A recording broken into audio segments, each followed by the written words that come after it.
15 anos, 3 regimes, uma revolução, uma democracia curta e uma ditadura. E ainda assim, um dos políticos mais populares da história do Brasil. Como um governante autoritário conseguiu ser tão popular e continuar no imaginário e no coração de tanta gente até hoje? Para responder isso, a gente precisa entender uma coisa. Getúlio Vargas não governou apenas um país. Ele governou uma transformação histórica no Brasil. Pois muito bem, vamos organizar a Era Vargas? Até 1930, a política brasileira era organizada pelas oligarquias estaduais, especialmente as de São Paulo e Minas Gerais. Daí que vem a chamada política do café com leite, que determinava a alternância do poder federal entre São Paulo e Minas Gerais. Mas tudo mudou em 1930. A estrutura desigual e fraudulenta da Primeira República já não se sustentava. As cidades cresciam, o operariado ganhava destaque, a indústria dava os seus primeiros passos. Para completar, a crise de 1929 derrubou o preço do café. E quando a economia quebra, o acordo político quebra junto. Nas eleições de 1930, São Paulo rompe a política do café com leite para se manter no poder e lança a candidatura do paulista Júlio Prestes. Minas, então, se alinha à Paraíba e ao Rio Grande do Sul, que fundam a Aliança Liberal e lançam a candidatura de um jovem gaúcho chamado Getúlio Vargas. Mas Júlio Prestes venceu as eleições e o resultado foi contestado. Para completar a ópera, João Pessoa, que era candidato a vice de Vargas, foi assassinado na Paraíba, e seu assassinato foi usado como estopim para uma revolução. Aí, Vargas lidera um movimento revolucionário que ficou conhecido como Revolução de 1930. Ela depõe o então presidente Washington Luiz, impede a posse de Júlio Prestes, acaba com a Primeira República e coloca Vargas, teoricamente de forma temporária, na presidência. E foi tão temporário que ele ficou 15 anos no poder. 1930 não foi uma revolução popular. Foi uma ruptura dentro das elites, mas com um efeito enorme. O poder deixa de ser estadual e passa a ser nacional. Ao assumir a presidência no governo provisório, Vargas fecha o Congresso, revoga a Constituição de 1891, nomeia interventores para os estados. Mas a grande novidade não é só a centralização, é mediação social. O governo passa a arbitrar conflitos entre o capital e o trabalho. Nasce a base do trabalhismo brasileiro, é criado o Ministério do Trabalho, direitos começam a aparecer, mas junto com eles, o controle. Sindicato passa a existir, desde que reconhecido pelo Estado. E esse modelo não surge do nada.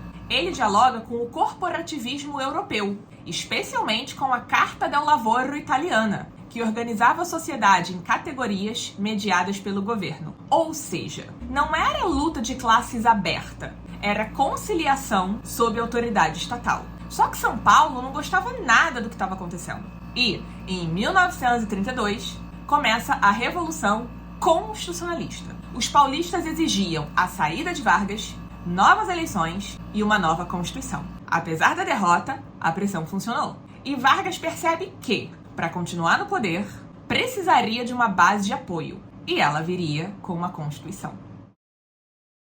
É convocada uma Assembleia Constituinte e, em 1934, nasce uma nova Constituição, uma das mais avançadas até então. Ela traz direitos trabalhistas importantes como jornada de 8 horas de trabalho, salário mínimo, indenização por demissão sem justa causa e restrições ao trabalho infantil. Também regulamenta o voto feminino. Além disso, Vargas é eleito indiretamente pelo Congresso e poderia ficar na presidência até 1937, quando ocorreriam eleições diretas. Será? Enquanto isso, no mundo, a década de 1930 é marcada pela ascensão de governos totalitários e pelo medo do comunismo. E o Brasil acompanha essa tendência. De um lado, havia a Ação Integralista Brasileira, nacionalista, autoritária, inspirada em movimentos fascistas europeus, que defendia a centralização do poder em Vargas. Do outro, a Aliança Nacional Libertadora, uma frente antifascista, com forte presença socialista, liderada por Luiz Carlos Prestes e totalmente contra Vargas. Assim, o país se polariza. Em 1935, ocorre a Intentona Comunista, um levante associado à ANL. Só que o movimento fracassou rapidamente. Prestes e Olga Benário são presos, o medo passa a organizar a política e Vargas não poderia disputar a eleição seguinte. Em 1937, surge o Plano Cohen, apresentado como um suposto plano comunista para tomar o poder no Brasil e que foi divulgado como ameaça real. Depois se descobriria que o plano era falso. E Vargas usa esse plano como pretexto para dar um golpe de Estado. E começa a ditadura do Estado Novo, marcada pela censura, repressão, prisões e intenso controle estatal. Ao mesmo tempo, Vargas passa a usar os meios de comunicação, especialmente o rádio, para falar direto com os trabalhadores. O governo cria o Departamento de Imprensa e Propaganda, o DIP, e o objetivo dele não era só censurar, era produzir propaganda. Rádio Nacional Integrado, programas educativos, propaganda oficial e construção da imagem presidencial. É aqui que nasce o pai dos pobres. Não espontaneamente, mas como política de Estado. O Estado Novo também muda a economia. É criada a Companhia Siderúrgica Nacional, a Vale do Rio Doce, e o país começa a deixar de ser agroexportador. Ao mesmo tempo, surge a CLT. Importante, ela não cria todos os direitos do zero. Ela organiza, padroniza e amplia direitos existentes dentro de um sistema nacional. Os direitos passam a existir dentro de uma relação mediada pelo Estado e não por negociação direta. O trabalhador passa a ter proteção legal, mas também passa a depender do Estado para negociar. Enquanto isso, o mundo caminhava para a Segunda Guerra Mundial. Os Estados Unidos querem influência na América Latina. Daí surge a política da boa vizinhança. A ideia era influenciar pela cultura, cinema, rádio, música, diplomacia.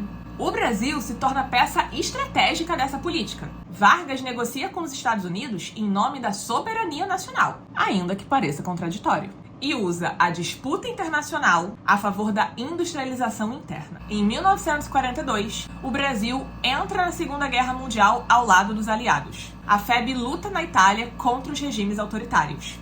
E aí aparece a contradição. O Brasil vivia um regime autoritário. Daí a própria sociedade começa a pedir a abertura. Em 1945 surge o queremismo, um movimento popular que pede a permanência de Vargas.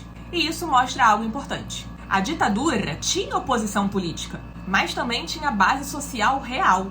Mesmo assim, a pressão pela renúncia do Vargas cresce e ele é deposto no final de 1945. Mas não perde apoio. 5 anos depois, ele voltaria à presidência e dessa vez pelo voto direto. Mas isso é assunto para outro vídeo. A Era Vargas não é só um período histórico. A Era Vargas não foi só autoritarismo, nem apenas modernização. Foi o momento em que o Estado brasileiro mudou de escala. A Era Vargas explica tudo sobre o Brasil?